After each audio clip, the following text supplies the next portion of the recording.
அனைவருக்கும் வணக்கம். நாம இப்போ பாண்டியன் ஸ்டோர்ஸ் சீரியலில் என்னெல்லாம் சுவாரஸ்யமான விஷயங்கள் நடக்குதுன்னு பார்க்கலாம் வாங்க.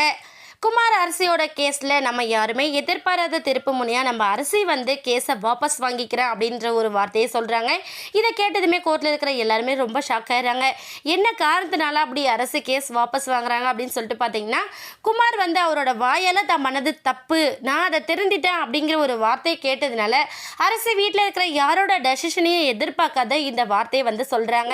அரசு இப்படி சொல்லிட்டா அப்படிங்கிறத கேட்டு நம்ம சக்திவேல் ஒரு பக்கம், கோமதி ஒரு பக்கம் அப்படியே ஆடி போய் நிற்கிறாங்க. என்னடா இது, அந்த பொண்ணு எதுக்கு கேஸ் வாபஸ் வாங்குறா அப்படிங்கிற அளவுக்கு நம்ம சக்திவேல் ஒரு பக்கம், இன்னொரு பக்கம் கோமதி வந்து என்னடா இது அரசியாக இப்படி முடிவெடுத்திருக்கா அப்படிங்கிற மாதிரி கோர்ட்லேயே ஒரு நிமிஷம் பயந்து போயும் உட்காந்துருக்காங்க கோமதி.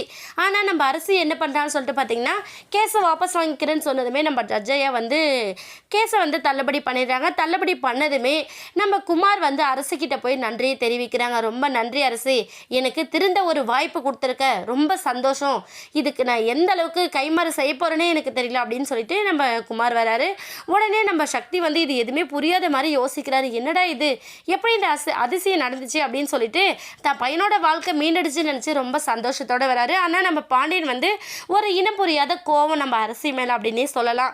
அப்படி தான் அவர் இருக்கார். உடனே அரசி வந்து, அப்பா என்னை மன்னிச்சிடுங்க, நான் பண்ணதில் தப்பு இருக்குன்னு நீங்கள் யோசிக்கிறீங்களா, நான் வந்து அம்மாவுக்காக இந்த கேஸை வாபஸ் வாங்கிட்டேன் அப்படின்னு நீங்கள் நினைக்காதீங்கப்பா, நான் அதனால் கேஸ் வாபஸ் வாங்கலை, அவன் தப்பு பண்ணிட்டான், அவன் தப்பு உணராமல் இருந்திருந்தானா நான் இப்போயுமே கேஸ் வாபஸ் வாங்கியிருக்க மாட்டேன், அவன் பண்ணது தப்பு, அதுக்கான தண்டனையாக நீங்கள் என்ன கொடுத்தாலும் நான் ஏற்றுக்கிறேன்னு சொன்னதில் அவன் திருந்திட்டான் அப்படிங்கிறத நான் தெரிஞ்சுக்கிட்டேன், அதனால தான்ப்பா கேஸை நான் வாபஸ் வாங்கிட்டேன், இதனால் உங்களுக்கு ஏதாச்சும் மன கஷ்டமா அப்படிங்கிறத வந்து நம்ம அரசு கேட்குறாங்க.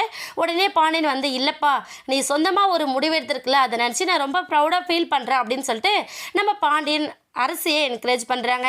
இன்னொரு பக்கம் வீட்டில் நம்ம பாண்டியன் வீட்லேயும் சரி, குமார் வீட்லேயும் சரி, என்னாச்சோ ஏதாச்சோ அப்படின்னு சொல்லிட்டு புலம்பிட்டு இருக்காங்க. இவங்க எல்லாரும் கோர்ட்லேருந்து வீட்டுக்கு போனதுக்கப்புறம் வீடே ஓஹோன்னு சந்தோஷத்தில் மூழ்க போகுது.